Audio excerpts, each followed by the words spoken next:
Sir ने सामाजिक विषमता की बात की। आज आप देखते होंगे कि रोड पर जब आप अपनी कार ले जाते हैं तो निकलने के लिए जगह नहीं होती है, लेकिन वहीं आगे जब चौराहे पर आप जाते हैं तो बहुत सारे मजदूर, अगर आप सुबह निकले तो वो चौराहे को घेर कर खड़े होते हैं।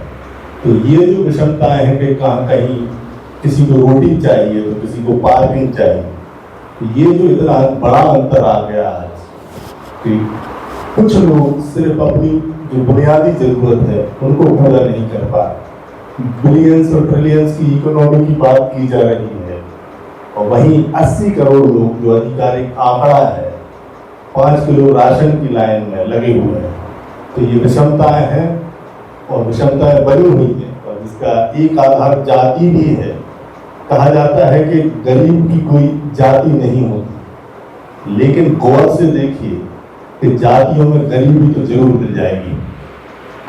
तो अगला सवाल मेरा डॉक्टर सोमनाथ घोष सर से है। मैं चूंकि शुरुआत में उनका परिचय देना भूल गया था, वो सीनियर विजिटिंग फेलो है doctor Somnath Ghosh sir, India place in the world and governance and developmental themes में। रिटायर्ड डीन है इंडियन इंस्टीट्यूट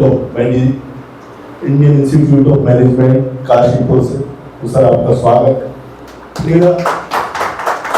लेकिन मध्य प्रदेश के हैं क्योंकि IIM इंदौर में पढ़ाते थे और फिर वहीं पे घर बना लिया इंदौर में। इंदौर से सर, तो ये अपनापन भी निकला मध्य प्रदेश का। और सर स्वागत है बहुत बहुत। सर विषमताएं अगर अभी बनी हुई हैं, लेकिन जो विषमता की जो खाई है वो अगर बढ़ी और इसी तरह बढ़ती रही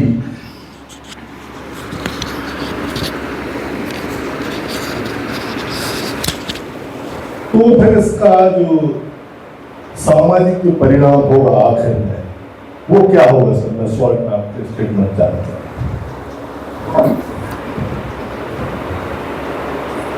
एक तो अपने बारे में एक लाइन से बोलना चाहता हूं क्योंकि उसका जो है कनेक्शन है बात की बात में।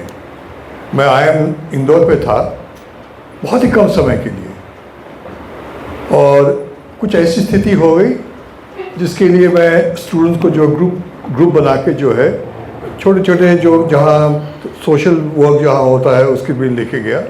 और उस चक्कर में मुझे समझ में आया कि मैं अपना समय बर्बाद कर रहा हूँ IIM के लड़कों को पढ़ाकर, जिसको अंग्रेज़ी में कहेंगे I was oiling oily heads, कोई ज़रूरत नहीं।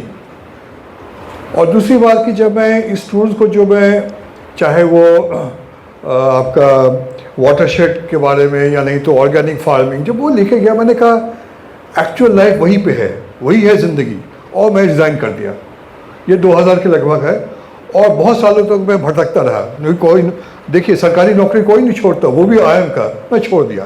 क्या करूँगा नहीं करूँगा कुछ नहीं।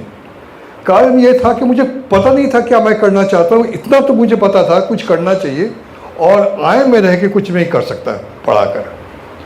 Life is there in the field. मैं इस पे बाद में आता हूँ। अब सवाल ये जो है जो आपने पूछा उससे भी जो है मैं थोड़ा हट के एक चीज़ कहना चाहता हूँ। ये संविधान जो हमें मिला ये विरासत में मिला।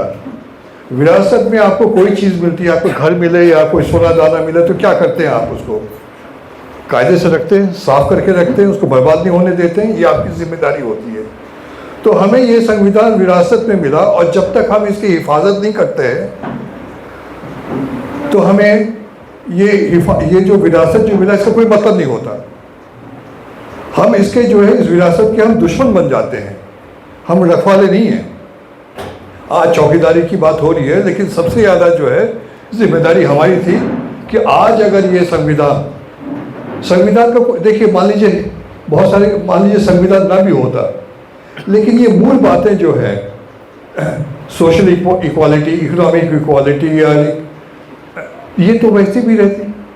तो उसके लिए क्या हम लोगों के लिए क्या कोई जिम्मेदारी नहीं है? तो मेरा ये कहना है, शॉर्ट में मैं ये कहना चाहता हूँ, सबसे पहले तो ये है कि कोई भी काम जो अच्छा काम जो होता है वो सोच से शुरू होता है। लेकिन आपको याद होगा बुद्ध ने कहा था जहाँ संघ है और जहाँ संवाद है वहाँ डेमोक्रेसी अलाइव है। हालांकि अंग्रेजी में तो नहीं कहा होगा उन्होंने। तो हम लोग अगर यहाँ बात करके चले आते हैं, जब तक हम उसको संघ नहीं बनाते हैं, चाहे छोटे छोटे कोई जैसे भी आप करना चाहें, जहाँ संघ होगा, लोग एकत्रित होंगे, लोगों का काम करने का एक ये होगा, क्या कहेंगे, मतलब एक्शन प्लान्स होंगे, कुछ करेंगे, तो उसमें लोग काम करेंगे। फलान में ये करेगा, फलान में वो करेगा, हमारे पास एक साल के लिए या 6 महीने के लिए हम फलाने एक, हर आदमी हर काम तो कर नहीं सकता, तो अलग अलग लोग अलग अलग मुद्दों पे काम करेंगे। तो अगर अभी ये बात कर रहे थे एजुकेशन की, तो अगर क्लास 5, वो क्लास 7 नहीं था, क्लास 5 के लड़के अगर क्लास 2 के नहीं पढ़ पाते हैं, और ये तो सबको पता था भाई, हमने क्या किया? कुछ नहीं किया हमने। तो ये फ्रेटर्निटी वर्ड का जो है उसको हिंदी में क्या कहते हैं? बंधुत्व। हाँ, तो वो अगर रियली अगर है, सचमुच अगर है, तो जिस लड़कों को ठीक से पढ़ाई नहीं हो पाती, जिस माँ बाप को इतना समझ में नहीं आता, उसके लिए हम कुछ करते हैं। हाथ में अपने लिए तो करो ही करो, वो तो है, ठीक है, लेकिन जब हम दूसरों के लिए नहीं करते, तब तक जो है ये कुत्ते बिल्ली की जिंदगी है। फिर वो जो है फ्रेटर्निटी वाली बात जो है, उसके लिए हम कुछ नहीं कर रहे हैं।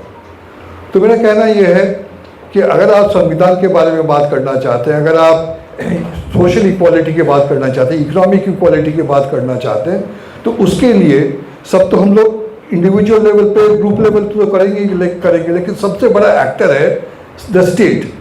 तो स्टेट में उसको 2 तरह से हम इन्फ्लुएंस कर सकते हैं। एक पॉलिसी लेवल पे, ये फलाना होना चाहिए, और दूसरा जो गलत चीज़ें होती है उसके बारे में डिस्कशन करना, उसका प्रतिवाद करना, और आंख में उंगली डाल के दिखाना कि ये आप जो कर रहे हैं ये सोशल इक्वालिटी, इकोनॉमिक इक्वालिटी के खिलाफ है। आप जो है वो शोषण कर रहे हैं जो कि ब्रिटिशर्स भी नहीं किए थे। अगर ब्रिटिशर्स ने उतना शोषण किया होता तो इतनी इक्वालिटी नहीं होती। तो इसका जो है रेगुलरली एक बार बोल के इस कमरे में बोलने से नहीं होता है। जिस तरह से मिट्टी के घड़ा को जब पत्थर पे भी रखते हैं तो उसमें हो जाता है, तो ये बार बार हर मौके पे, हर चौराहे पे इसका जो है डिस्कशन होना चाहिए, इसका प्रतिरोध हमें करना चाहिए। और ये हम कर नहीं पाते जब तक हमारे पास संघ ना हो। भाई 2 बातों से मैं जी, बहुत बहुत शुक्रिया सर। कोई भी चीज ऑर्गेनाइज तरीके से होना चाहिए, और बाबा साहब अम्बेडकर ने कहा कि शिक्षित बनो, दूसरों का शब्द ताकि संगठित रहो। तो जो संघर्ष है वो बिना संगठन के नहीं हो सकता। जो घोष सर ने कहा कि आपको ऑर्गेनाइज होना पड़ेगा, छोटी छोटी जगह बात करना पड़ेगी, तब ये बातचीत कहीं आगे पहुंचेगी और उसका असर दिखेगा। लेकिन आज जो विचारधारा हावी है वो संवैधानिक मूल्यों के बिल्कुल विपरीत है, और जहाँ संविधान धर्म से ऊपर उठकर सबको एक मानता है, वहीं एक रंग में सबको पोतने की वकालत करते हैं। तो मेरा